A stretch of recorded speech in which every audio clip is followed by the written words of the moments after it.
4th. Let's get started. We've got a couple more people that are joining. And welcome. So we love doing this with you guys.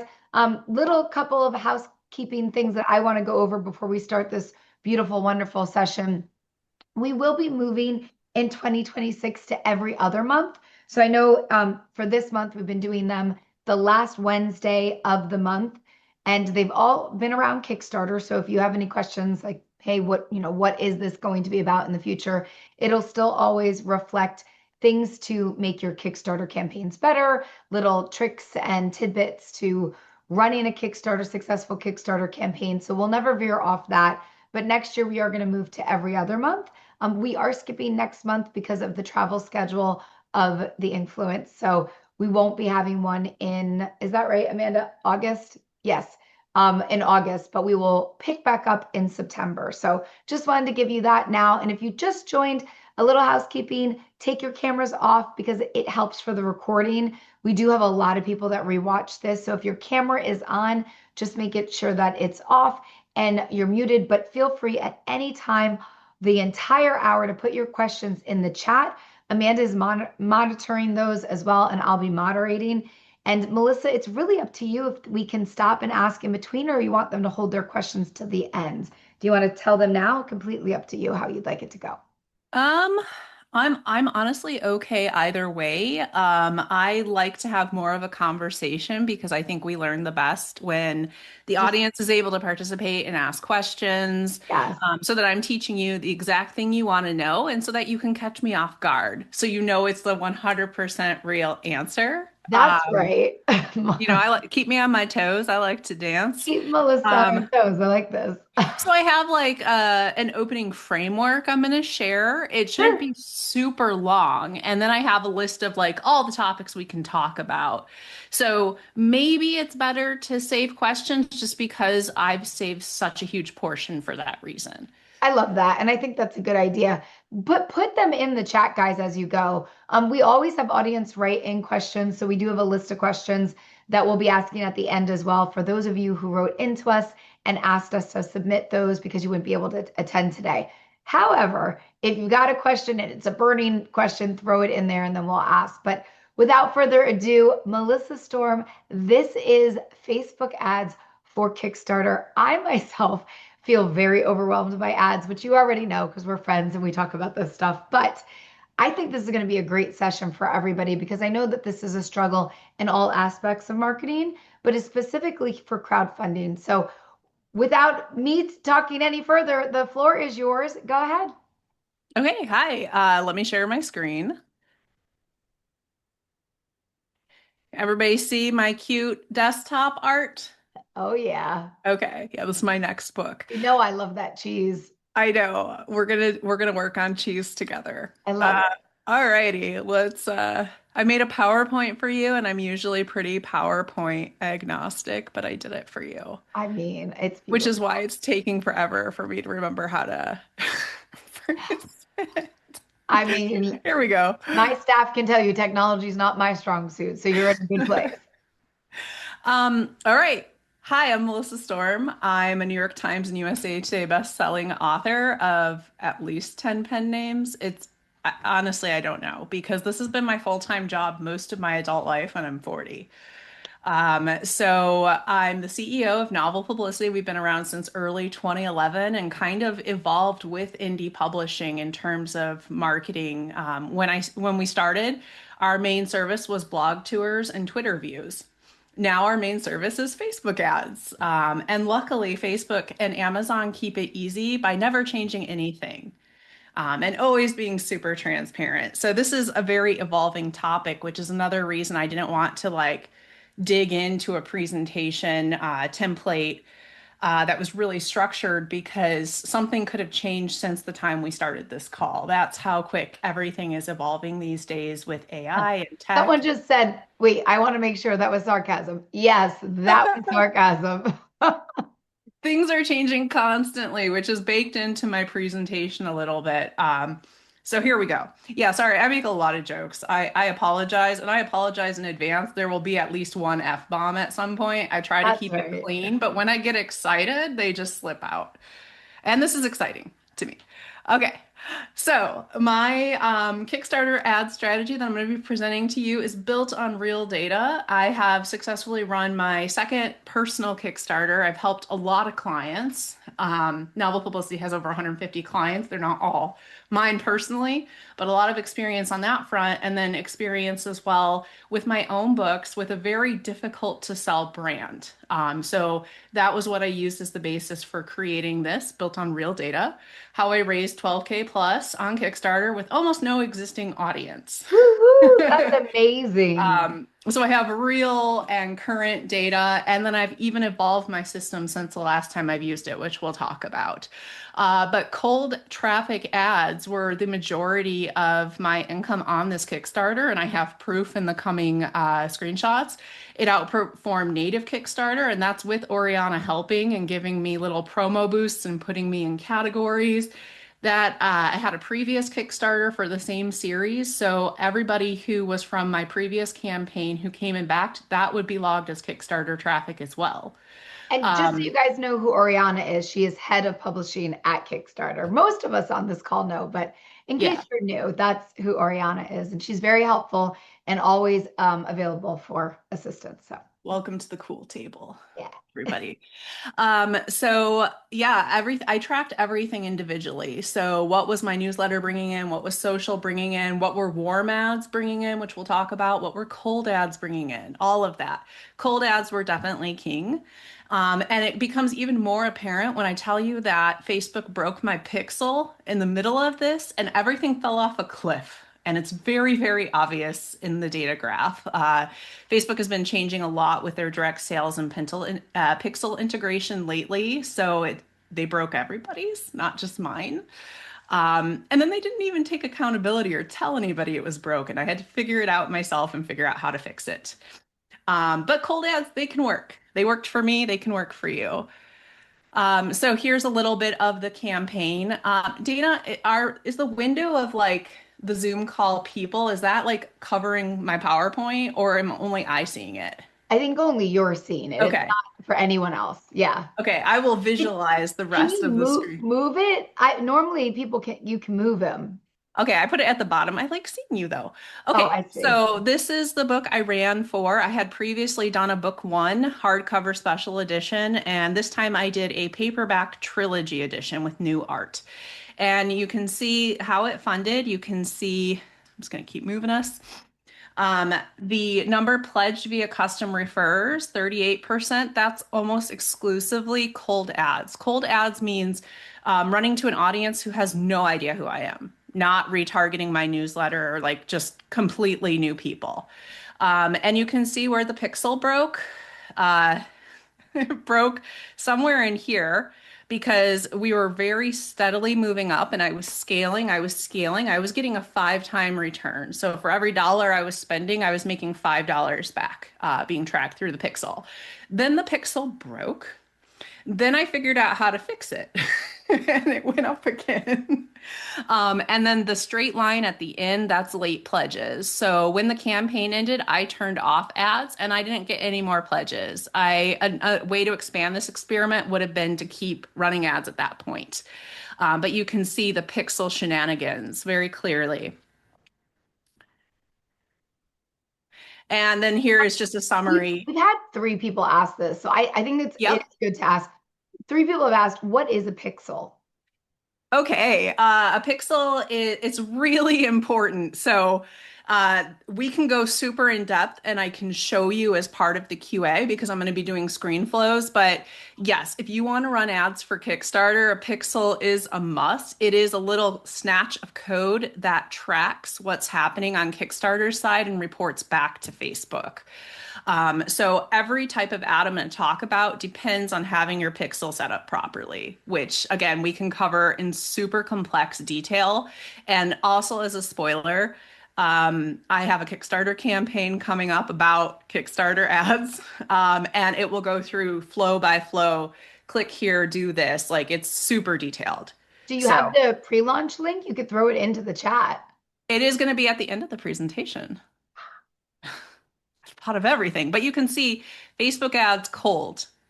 50 pledges, 30%. This isn't even fully accurate. because shenanigans, but a very large percent. I'm not sure what direct traffic represents exactly, but social media, that's where my biggest audience is. That was $420 versus closer to $4,000. So cold ads definitely worked. Here's the proof. So I made a framework to make it less complicated because when I was planning out this webinar, I'm like, this is at least a 10-hour conversation. And most people aren't like me and my neurospicy brain who wants to talk about a single topic for 10 hours. So I decided to simplify it, and we have maps. So the four most important things, not just with Kickstarter ads, but literally any type of ad, is this maps framework. So we've got messaging, that is what it looks like, what it says, what it is. On Kickstarter, this is the content on your page, your tiers, what you're even deciding to offer, special edition versus audio versus something else. This is how your ad is worded, all of that stuff. That is messaging. Audience, the A, that's who you're targeting. And it's also who your messaging is trying to reach. So it's not, audience isn't just, I chose this target on Facebook. Audience should be baked into all of your messaging.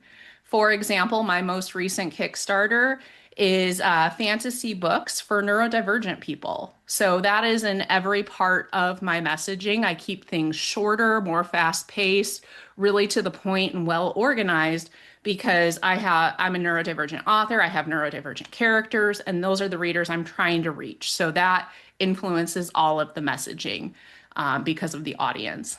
Performance and scale, these are the two areas that a lot of authors feel confused by and want to learn about and focus on. But without nailing your messaging and audience, it's going to be very hard to get a good performance and scale. Performance is what the ads are doing once they're up. What kind of metrics do you have? I mentioned I was making $5 back for every dollar spent. That's called ROAS, or return on ad spend. You might also call it something like return on investment, or ROI. People look at their cost per click, cost per acquisition. Otherwise, like the quicker I get through the front, the more I can like deep dive. I think that's a good idea. I'll And only then interrupt you if it feels like it needs to be said now so that they can't move on without it, like the pixel. And my other request is when I talk about something that's a hyperfixation area of interest, I have to like have someone pull me out. So when we get to here's how you set up the pixel, it's also to your discretion when to stop me so that the whole webinar doesn't become a captive audience learning about the pixel. Like help keep me moving. I appreciate it. I am not offended. I got you. So messaging, because you can't scale what doesn't resonate. And I underlined scale just to show how intertwined all four of these letters are. And thank God there's only four to remember, right? So like I mentioned, it includes literally everything. For my campaign, I had a Dungeons and Dragons campaign based on my book. So that was a big part of the messaging. That was a big part of the audience I was targeting. I was literally targeting tabletop gamers as well as readers. It made a big impact. It affected how I was able to perform and scale as well because I had more expensive products. So I could spend more to get a conversion because I had higher cost tiers because of that. Your ad creative, that's going to be your first impression, and your Kickstarter page is what's going to seal the deal. So you cannot talk about ads in a vacuum, even though I kind of am. Having someone like INKfluence or otherwise just being really confident that your page is optimized, it looks good, you've got a title that's speaking to the right audience, it's got good keywords in there, your graphics are on point. That's all really important part of messaging. And you start with what matters to your audience. So for my campaign, I started with inclusion because I also have LGBTQ plus characters in the book. So I said, hey, this is for the underdog. You're the hero now. And then I kind of moved into here's what we've got. We've got these collectible extras. We've got these books. We've got this campaign so that you can really live the story and be the hero. Like it's all baked in together. Audience, don't shout into the void. The void is part of my fantasy world where the bad guy lives. Don't shout there.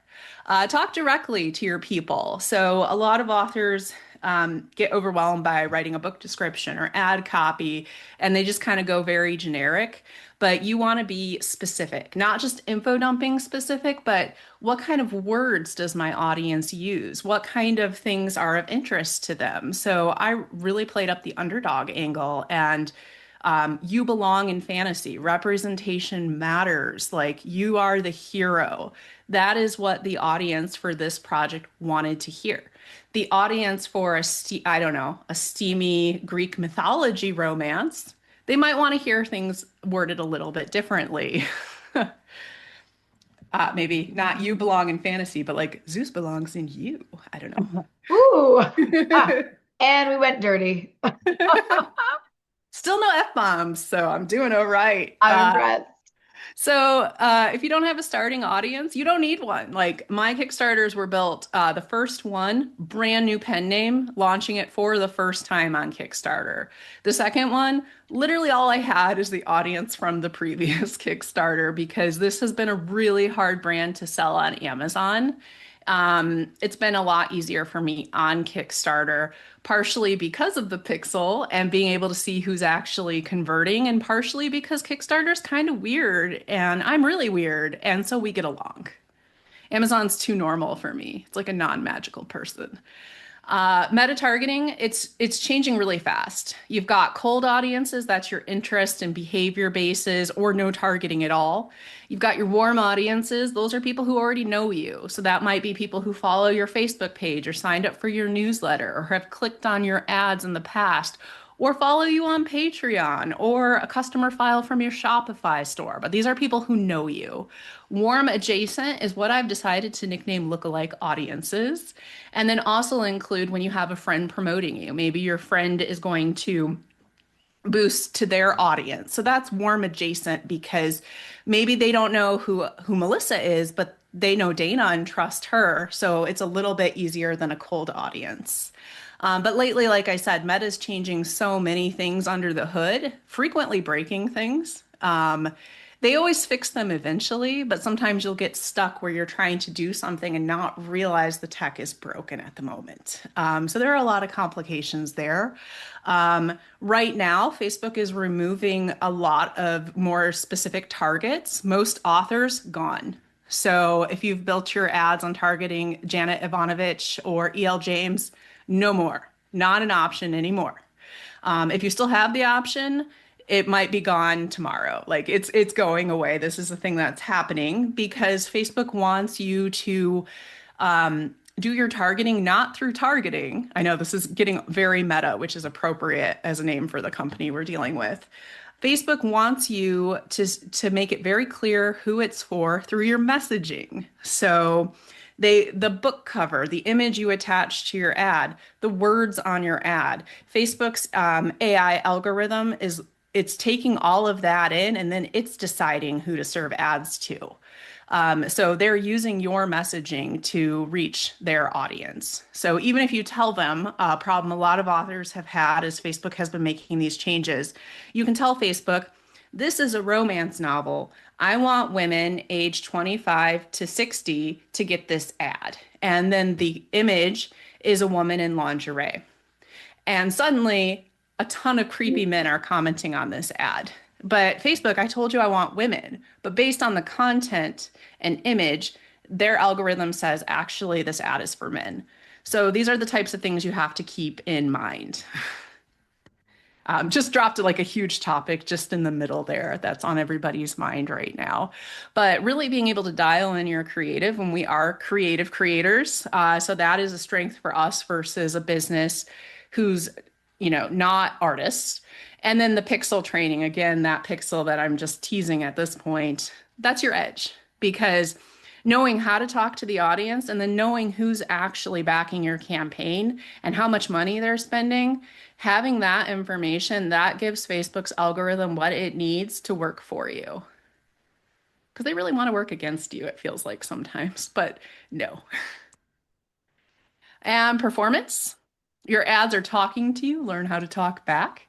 So again, the return on ad spend, if you have everything set up correctly, Facebook will tell you that your ROAS, your return on ad spend, is however much. So I mentioned that my campaign before the pixel broke was a ROAS of 5. So I would spend $1, I would make $5. That is ROAS. That is really helpful. You can use lead ads. So with Facebook, there are multiple different goals. Most authors run traffic ads to Amazon where you want people clicking on the link, but you don't know whether or not that leads to a sale. You can't put a pixel on Amazon because you don't own that site, so you cannot ever have that information aside from some wonkiness with attribution links, but that is off topic. Lead ads are how you measure when somebody is signing up for your offer. So most authors use these for newsletters, and I use that. I'll send people to my newsletter sign up page, and when they sign up, Facebook says, aha, that's a lead.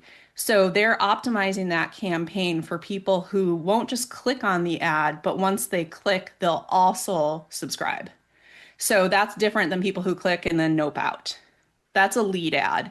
And you can do those for Kickstarter by setting up a custom event conversion. You can, and that's something that I would love someone to ask me about at the end because I can show you where to do that. But in the events manager, you can say, I want to set up a custom event. And then you say, every time someone clicks this button, it's a lead. And that's what I do. This is a part I've added since my last Kickstarter. And I think it's really important because it enables you to really zero in on your messaging and audience before you even launch, which will help the performance and scale. But the way I'm setting up these lead ads is every time someone clicks notify me on launch, that's a lead. And I can retarget them later. See, it's like such a complex topic. Like I just want to tell you all the things right now, but I'm trying to hold back because it's only supposed to be an hour, not 10 hours. Because Dana has to leave. I'm like flying out and you guys are still here. I'm like, sorry, I'm still on the soapbox. So other metrics you might look at, CTR, that's your click-through rate. So that's how many people are who see the ad, click and take action. CPC is your cost per click, and frequency is how many times the same people are seeing that ad. These are all things that can help you figure out what's going on. If you're getting no data at all, so if it's running and no one is converting into a lead or backing your live Kickstarter and your data is empty, it could be that you've got the wrong messaging, the wrong audience, or most likely that your pixel is broken. Either you didn't set it up right in the first place or Facebook broke something. But yeah, it's a red flag. So that's another reason that I've added to my system the pre-launch phase, because if you have those lead ads working in pre-launch, you know your pixel works, so you won't flub it up during launch. Scale. Not too fast, not too slow, just right. So a lot of authors are like, this is working at $10. I'm going to scale it to $500. That will break your ad because Facebook freaks out if you make that big of a change. So you have to scale methodically. It's not a one-to-one. I have some ad clients that I have to explain this to every single week. So it's a difficult concept if you're not like a math person. But if you're spending $10 and making $50, you can't necessarily spend $100 to make $500. There's more of an art to it. And if you scale up slowly, you can preserve some of that ROI, but usually you're not going to make as much per dollar as you get into the higher spends. But if you scale too slow, you could miss an opportunity. Kickstarter, that's a limited window. You have what, 3 weeks, however long you set it, to make as much money as you can. So I can definitely understand the anxiety and the fear of missing out. But for me, I check it every day. And if it's doing well and hitting whatever target I set for myself, I add a little bit. And I add a little bit, and we can talk about what a little bit is and what that looks like in the Q&A portion, if that is the topic that gets people excited. So you start with your goal. For the campaign I was running, I was really happy with my 5x return and I wanted to keep the 5x return. So my goal was to scale slowly so I wouldn't spook the algorithm and that I could spend more money but still make $5 back for every dollar spent. You saw what happened. My pixel broke and it went off the rails. So I adjusted my goal to 3x and I did make that for the campaign. So I made $3 for every dollar spent, including the wasted dollars of broken pixel time. But some authors, they think ROAS or ROI is dumb and they would rather optimize for pure profit. So I'm okay making only $1.50 for every dollar spent as long as I make as many dollars as possible. So I have a few authors like that. Most freak out. So most prefer the ROAS path, but know which path you want and set your benchmark going in. So you're not tempted to light money on fire in order to stay warm, which is not the best metaphor for peak summer, but whatever. It's where we are. You're going to use winning post IDs. So I like to start with a campaign that I use for testing. And so I have multiple versions of copy in there. And when I start to see one that's converting and it's tracking sales on it, I will then grab the post ID, which is something else I can show you guys how to do if that's a question that we get. And again, this is all in my like super detailed Kickstarter system as well. But you can grab the post ID and then you can drop it into a new ad set that you're scaling so that you don't have to risk breaking the current ad by scaling it too fast, but you can still make more money. So using winning post IDs to new audiences is actually a great method to use for any types of ads, not just Kickstarter. And never stop testing. That was a mistake I made. I was like, great, I have my sales conversion. This ad works. All in with this ad. No, I should have kept putting in more creative so that when that ad started to slow down, I had something new to boost up. But I kind of went all in, and I think that was a mistake. Okay, so this is the thing that's coming. Uh, so there's a couple links to get more. My upcoming Kickstarter, I have like step by step. What is the pixel? How do you set it up? Go to here, click here, do this, like everything in excruciating detail. And I think it'll like not excruciating, lovely detail. So you can go to novelpublicity.com/Kickstarter ads and click notify me on launch. It's in pre-launch right now. I also do weekly reports and guidance in my author group. That's totally free. You can search it on Facebook, or just go to novelpublicity.com/join. I made a pretty link for it. Every Monday I do an industry roll up, like here's what Facebook broke. Here's what's new with Shopify, Instagram. Here's legislation you need to know about. Here's SEO tips. And I do this huge long thing every week that people seem to really like. So I definitely recommend coming in there and seeing that. And then where else to go deep? This presentation, because I left a lot of time for questions. So People are asking, when is the Kickstarter coming out? And then somebody said, thank you for the Monday post. They're so valuable. yay. When is the Kickstarter coming out? I don't know, because originally I had planned to launch it before this webinar. And for anybody who does Clifton Strengths, I'm a #1 achiever, #3 activator. So I tend to overdo it a lot. I currently have 3 Kickstarters in pre-launch, and I'm doing 6 million things, and I realized I needed more breathing room. But the initial system is already all built out. I'm adding my pre-launch phase, and then before I fulfill, I need to check that none of the steps have changed. So the short answer is it's launching anytime in the next month to the next 3 months, maybe. We got a follow-up question, even more crucial. When is the fulfillment on Kickstarter? Well, it will be ready right away because I've already done most of it. So I just need to find the time. And honestly, like true facts here, I haven't gotten the ads dialed in for this Kickstarter yet, which is hilarious, right? I have a list of topics we can talk about. Just as a reminder of here are all the things we can deep dive. And one of them under bonus is pre-launch roulette.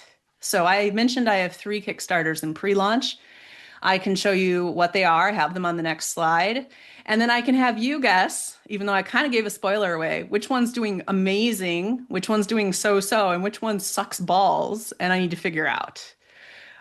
So that is there if we want to do that. But otherwise, here are the topics for the Q&A portion. What do people most want to know? I will share my screen and I will show you real workflows and steps live. Cool. Yeah, easy decision, small amount of information that probably makes perfect sense. But We've got live campaign, pixels set up, conversion event once the Kickstarter is live. Pixel, you've got a ton of pixel. Oh, pixel. Okay. I think you should start with the pixel because that okay, just, that could be like that should be like a separate webinar is yeah, like we could do I that. don't know what pixel. We could do another one with something very dialed in, but continue for now. This I'd is be willing to do it when my Kickstarter goes live to get more people. we could absolutely do that. I think a follow-up to this would be really lovely, but go ahead. We'll let you. Alrighty. I made sure to close out of all my tabs. So now my only obstacle is the Zoom stuff being in the way. Okay. Here's my actual dashboard of ads right now for my Luna Rider name. Okay. So what I'm going to do is I'm going to go to Events Manager. Here's my actual Kickstarter I was talking about.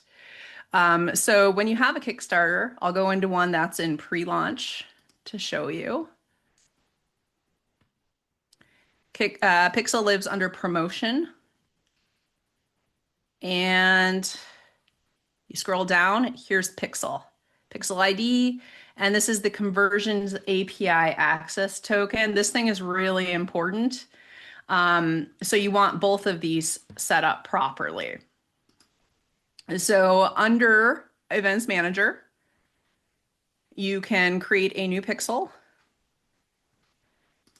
under data sets.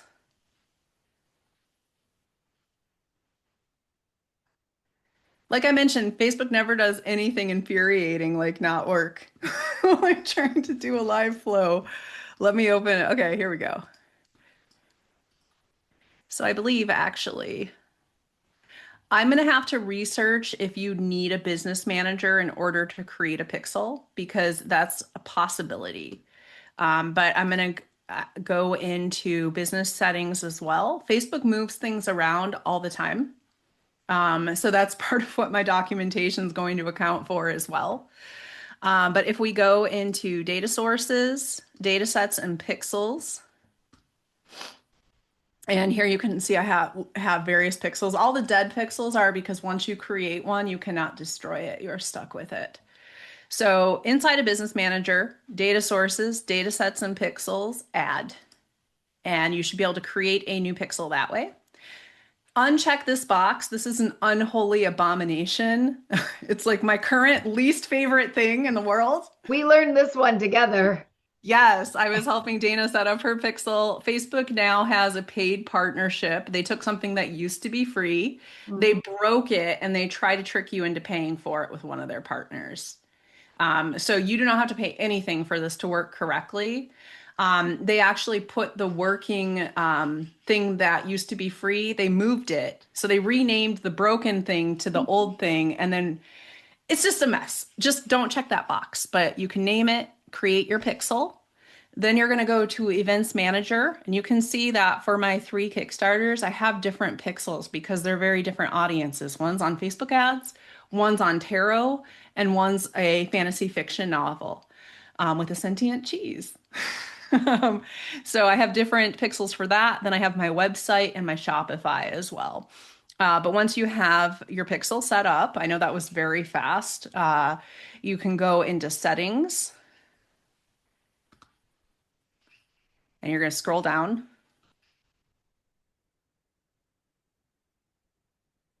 For the conversion API, which I mentioned was really important, that is going to be here. So not this thing that it looks like is the correct thing. That's their trick with their paid partner. You're going to go to set up direct integration. and you're going to generate an access token. I've already done it, so I can't do it again, but you click generate access token and they give you a long string of code and you drop it in this box. The pixel, that's your pixel ID. So when you create it, it will show up. Well, you can see it right here and you can click it and copy it to clipboard. For the custom event, that is in the same settings under Event Manager, open Event Setup Tool. All right, now I'm going to tell it which website I'm going to go to. Let me grab my live campaign.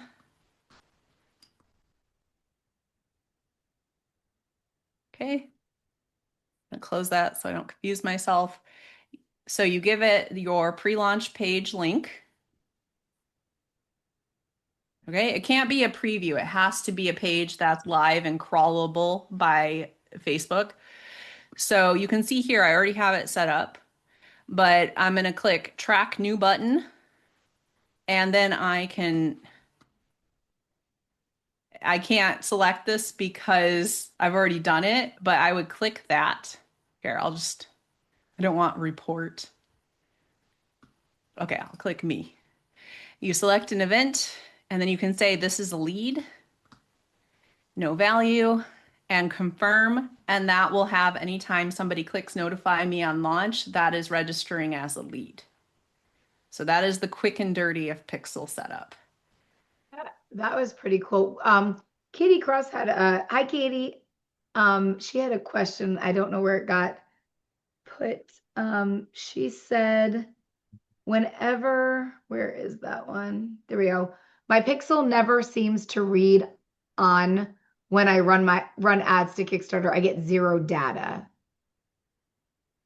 Yeah, you probably have a problem as you've already identified, which is why you asked the question. But I would make sure that you have the conversion API portion set up because it doesn't work properly without it. So what I just showed about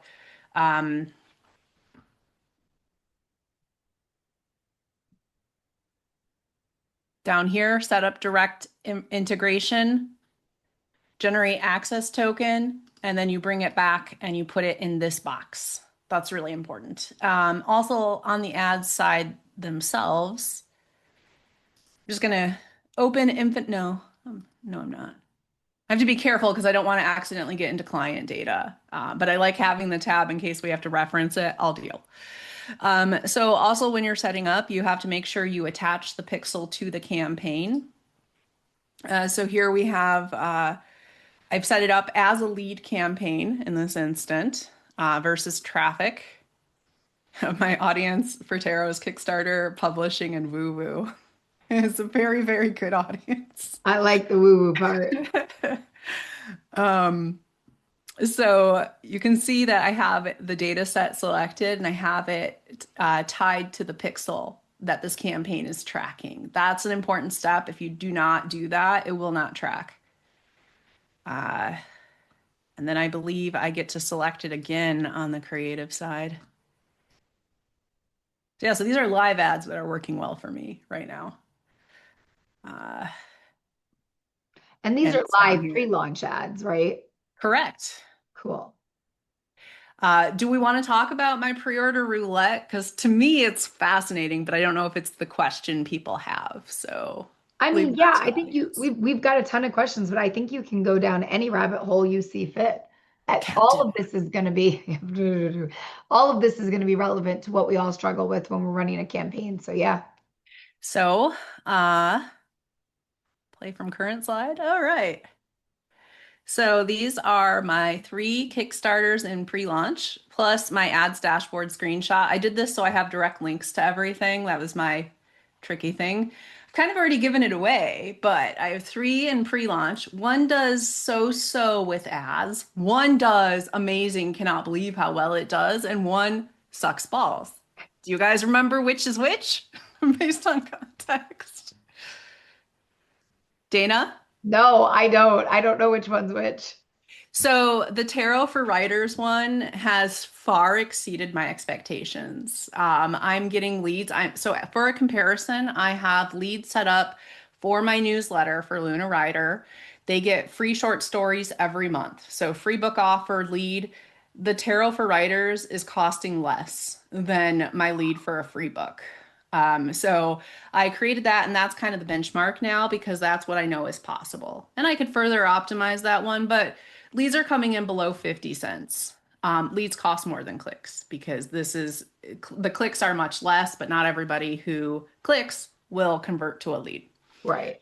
The wheel deal is coming in around $1.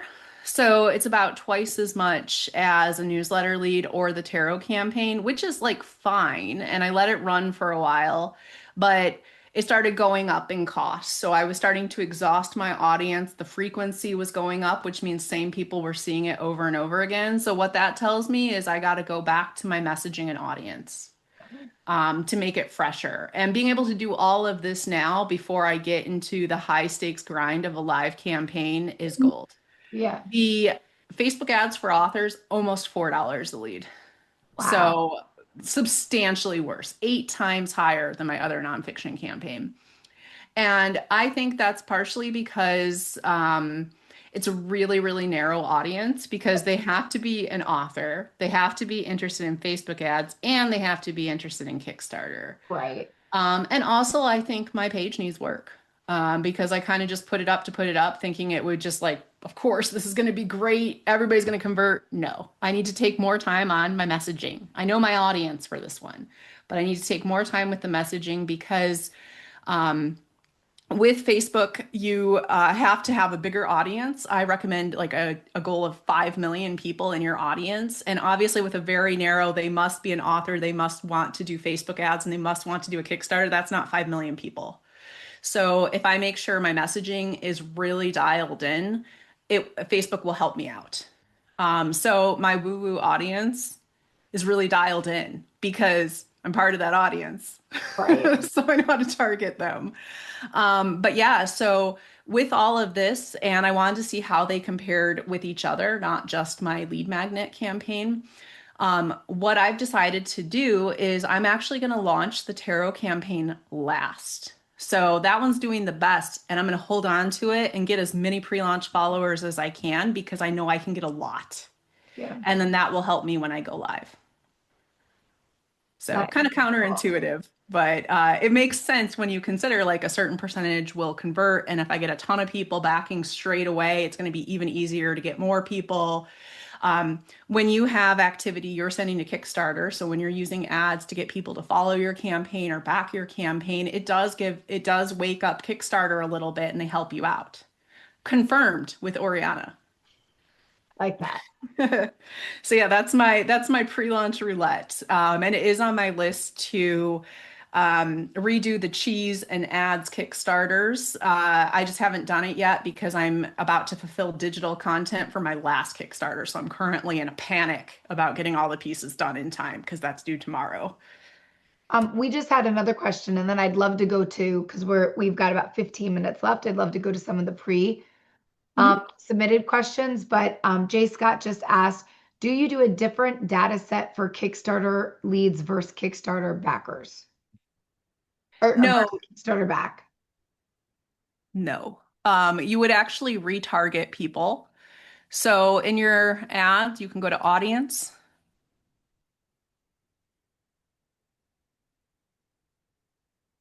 the suspense. Create audience, custom audience, website. This is how you retarget your anything. So I have my various pixels and say we're doing tarot.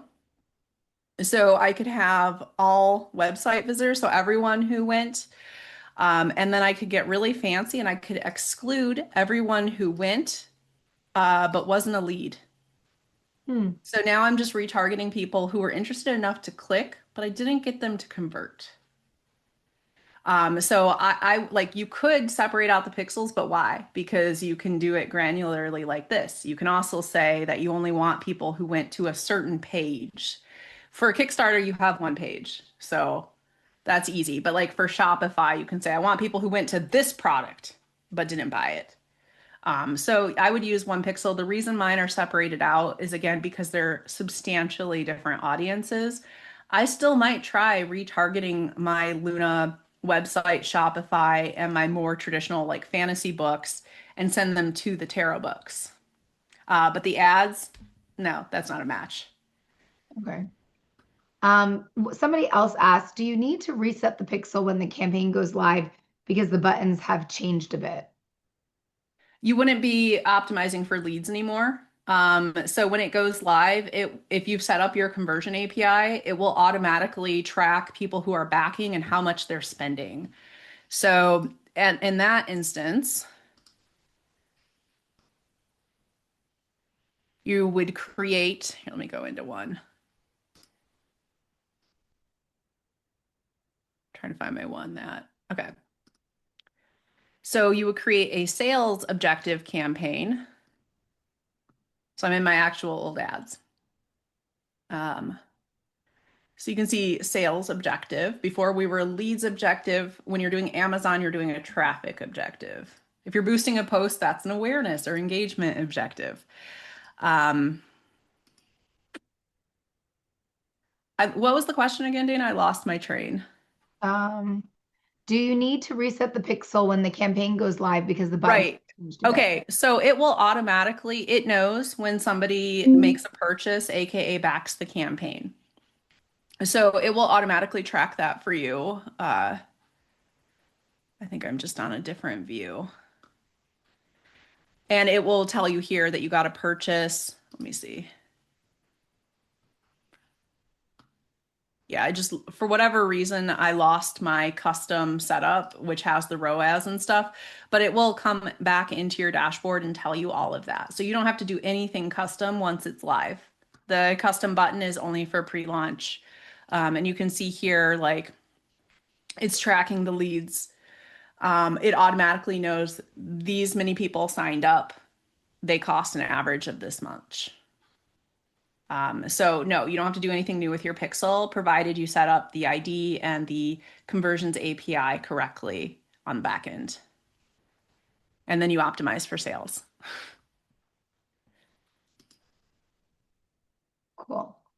All right, I think we should get into all the questions or we're going to run out of time. Um, Raven, I love what you said. I just want to get this out there. She said we talked about needing to have a pixel, how using ads can help Kickstarter, and how we need to reach people, but we haven't really talked about what makes an ad work in detail. I'm thinking that might be like a follow-up webinar we might be able to do where we could talk about specific ads because I want to get through the questions. But Melissa, do you have something maybe short, 10-second wise that you could say what makes an ad work? Yes, I will show you the exact ad that I got most of my stuff. I'll link it in the chat. Cool. Gotta find it. There it is. So this is also how you grab post ID, which I quickly dropped into. Cool. Thanks, Facebook. For I will not drop it in the chat because they will not open it, but no, we're just going to be difficult about it. My system goes over all of that. You can see the image. I've got art from the campaign. I've got a 3D image to make it clear it's a book. I'm using the 4:3 aspect ratio, not the 1-to-1 square, because Facebook says they want a square. They do not. They want a rectangle. And then I focus on the book, the features, and make it really clear how to back with a link in the body. If it opens for me later, I will. Okay, here we go. Dropping it in the chat so you can see the ad that converted most for me during my Kickstarter. I can find the chat. Cool.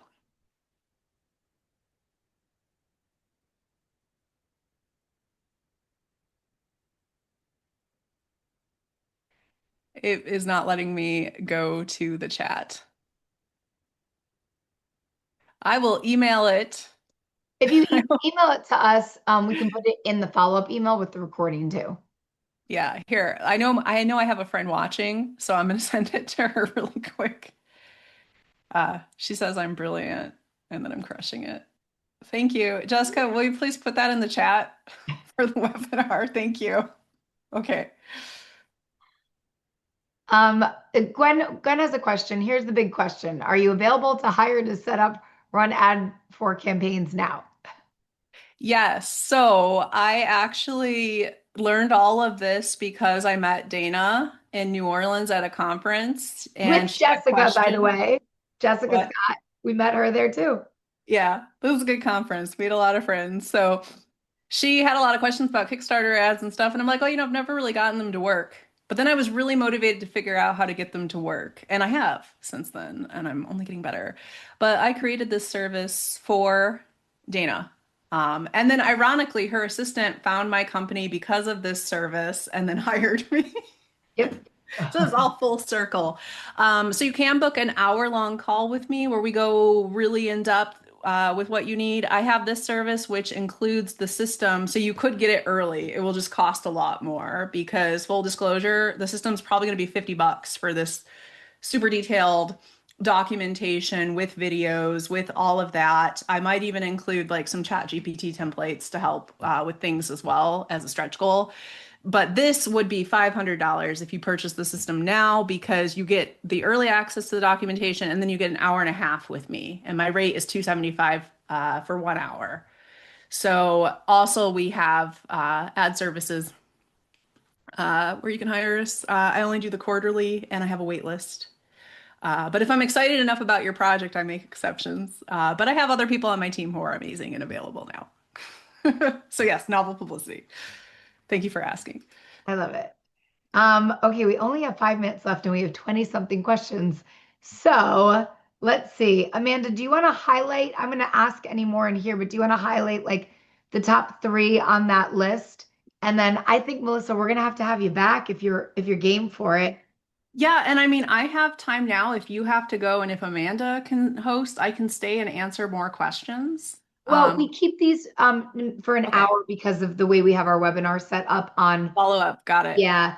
So that we could stay a little bit longer, but we want to keep them all around that hour because of the way that we have our webinars on online and available for all people. But Amanda is going to highlight some of them while I'm going to go through and make sure everybody who asked for today got there. So how do I avoid attracting low quality leads or people who don't convert?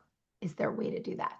By running lead conversion ads. So leads and sales ads will automatically, Facebook won't serve to people who aren't going to convert because they're optimizing for the conversion.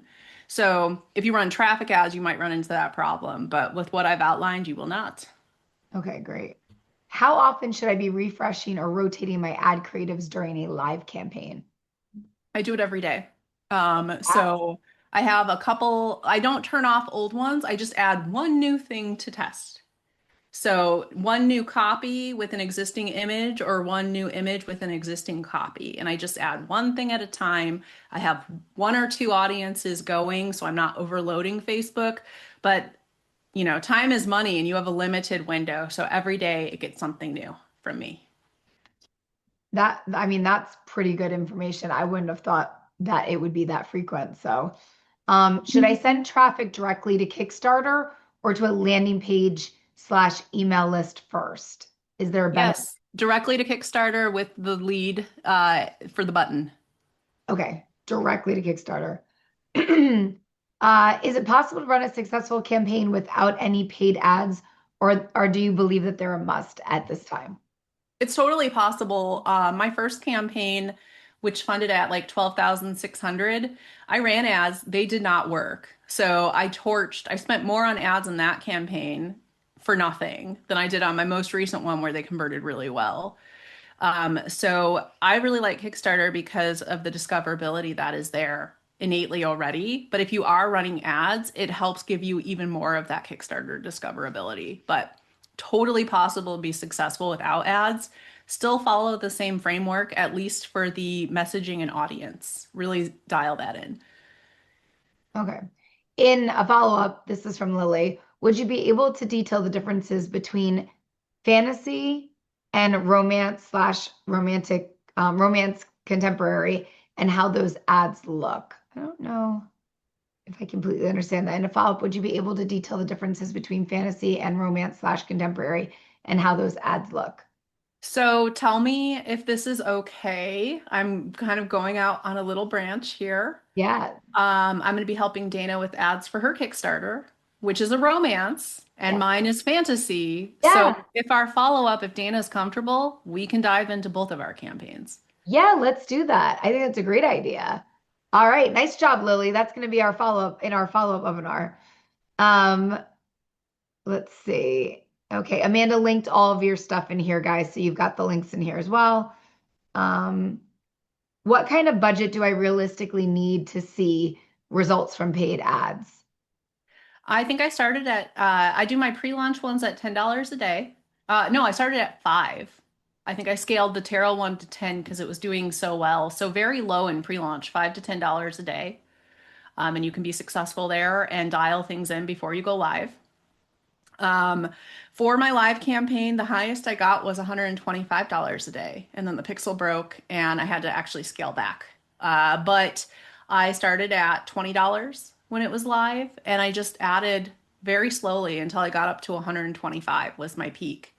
You can scale faster than that, but you also don't even have to scale if you don't want to. Like you can be successful with a very small spend. How long before launch to run lead ads, and what is the minimum number of leads that inspires confidence in a project? Um, as early as you want. Like, I showed I have 3 right now, and that the one that's doing really well, I'm going to launch last so I can have as many pre-launch followers as possible. I don't know when that will be. It could be next year. Like I have the project ready.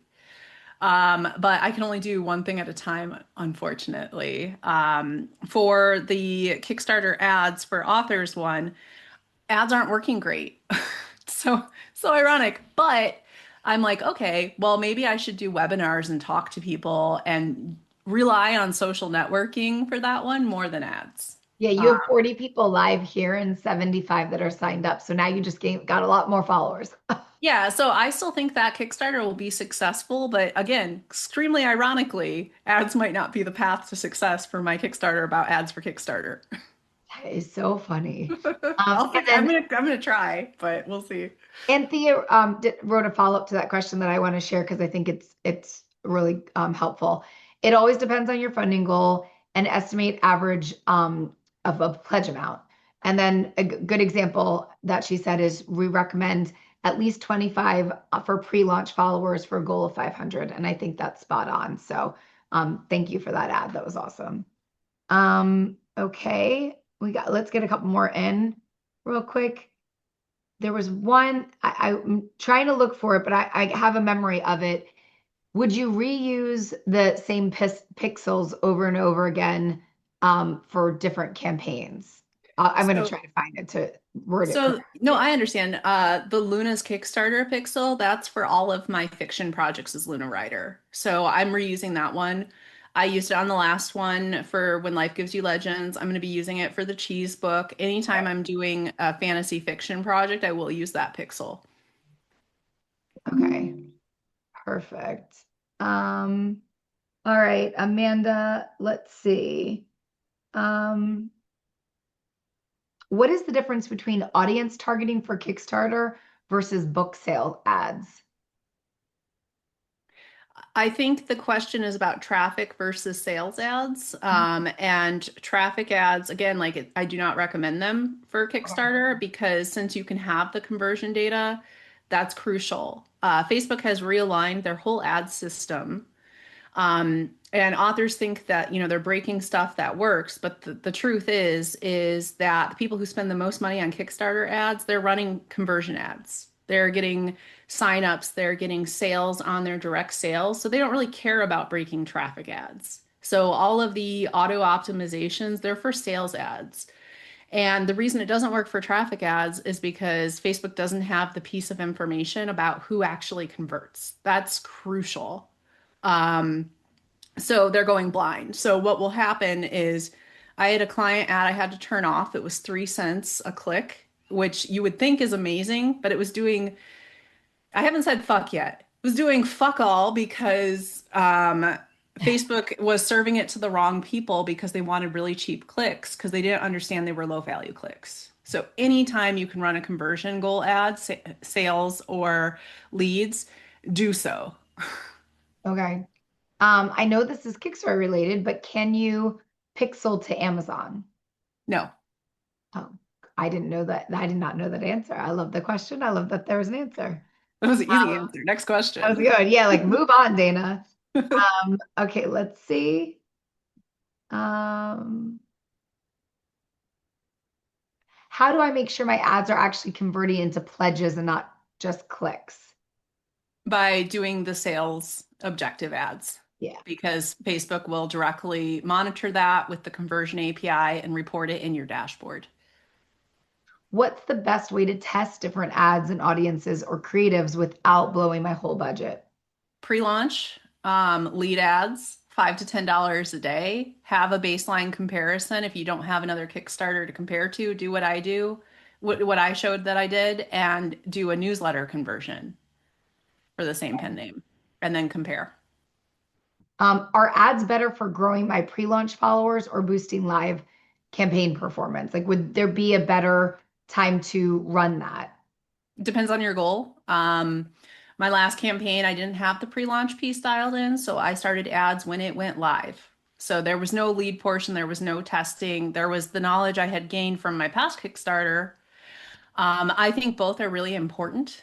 For the pre-launch phase, lower budgets, and that's great. But for the launch phase, it's intoxicating to see the money coming in. Right. So it just depends on your goals and probably your risk tolerance. We can, when we have our follow-up webinar, we can talk about the pre-launch ones that you and I do together too. We could use those stats as well because I think that might be helpful. Yeah, no pressure to nail it or anything. Or for me, right? I already was. I'm already nailing it. I know Yeah. you didn't see the copy I sent you, but I'm already nailing it. Alexia told me not to look at it because it was perfect. Yeah. She's just perfect, guys. All right, I'm gonna give a extra 4 minutes and then I know Amanda's gonna cut me off. If there's any other questions that you guys want to put in here, let me know. The other thing I would love to hear is there something specific that Melissa could dial in and we'll do a follow-up one that you guys would love to say? That would be And great. I can also put it in the system since I haven't finalized it for the Kickstarter. Like based on your questions, I can absolutely add to the end product. Like I A, said, it'll probably be $50, which I think is a great deal. It's a, somewhere between a course and a book. a great deal. Yeah. Corey has a question. He said it might be dumb. I doubt that, Corey. You're a doctor. Lead with you're a doctor, Corey, and then nothing will be bad. Ads to Google or stay away. I don't have experience there, so I can't say for sure. One of the wildcard topics was for Instagram and TikTok, which haven't worked for my campaigns, but if you have a highly visual product and you have videos of your product, those can be very successful. Like we run successful TikTok and Instagram ads for books on Amazon. I just haven't personally done it for TikTok for Kickstarters yet. Um, Google, I don't know.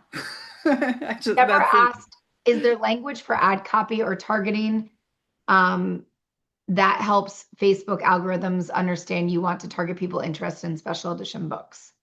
yes. That's a big like part of the meat of what I've done in the system. So what I did is I spent weeks teaching ChatGPT, and I know some people are uncomfortable with AI, so the system will work whether or not you're willing to use AI. But what I did is I spent weeks teaching ChatGPT how to write great copy for a variety of scenarios based on my experience of like 15 years or however long I've been doing this. So I didn't say, read this, go look at this. I said, here's what I know, here's what you should do. And I iterated and tested until it could reliably take the prompt I concocted with all my knowledge and give me amazing ads. Then for this system, I had to reverse engineer it and figure out, okay, here's what I taught the AI. How do I take that back so now I can teach it to people? So part of my stretch goals for people who want them is I want to be able to share the prompts I've created. Um, did I answer the question or not? Because I got off track. I've been awake since 3 a.m. So I know, guys. I was talking to her earlier this morning and she was like, sorry, I've been awake since 3. I'm like, in the morning? I was like, are you sleeping? She's like, no. Okay. Well, a couple people went back and forth about Google Ads. So I think we're good there. Amanda, you can unmute yourself. Is there anything else that I missed in the questions? I think we got through them all, that you think I need to ask real quick before we go. And then, guys, we'll send this follow-up while Amanda's looking real quick. We'll send this follow-up with all the answers to the questions. Obviously, you'll get the video. We'll also give you the links that Melissa's been so generous to give us to give to you, so you can follow along on all her campaigns, and then also be able to reach out to Novel Publicity if you're interested in working with them. And then we will talk offline about 3 ideas that we might want to do as follow-ups. But I think this was a great overview. But what I learned from this overview, and I wonder, Melissa, if you took the same thing away, is we might need to dial it in because there's so much stuff. And I think that Melissa's done a really great job of running her campaigns and showing us how we can be successful for Facebook ads. So thank you very much, Melissa, for your time today. You're amazing. Thank you for hosting. Do not be a stranger. Links. And shout out to INKfluence. I'm a happy client of theirs as well. And here's a rainbow for Dana because I appreciate her. Oh, yeah, she knows I love my rainbows. You got a lot of things. You're awesome. Thanks for the webinar. An hour cannot contain Melissa. That is correct. I could not agree anymore. Guys, it was so amazing seeing all of you. We won't be here next month. However, I am going to try to get Melissa back in on our September slot because that would be a great follow-up to whatever campaign you launch for there. And then we will have some data that we can share from what we're doing together too. So if that works, maybe we'll do it. Yeah. I love it. Is there going to be a way for me to look at the comments when we're closed? Because I want to see them, but like I couldn't see them while I Amanda, was. is that a thing? Yes, yeah. Well, we'll have the transcript and like the chat is saved and everything. Cool. Yeah. I'm just interested because again, like I can adjust my system to make sure that I'm answering questions if I'm not, that they're there. Yeah, and you've got the pre submitted questions that we gave you earlier, so you should have those as well, right? Yeah. So guys, it was great. It was great having Melissa. It was really great to see everybody, and we'll see y'all real soon. Thanks. Bye.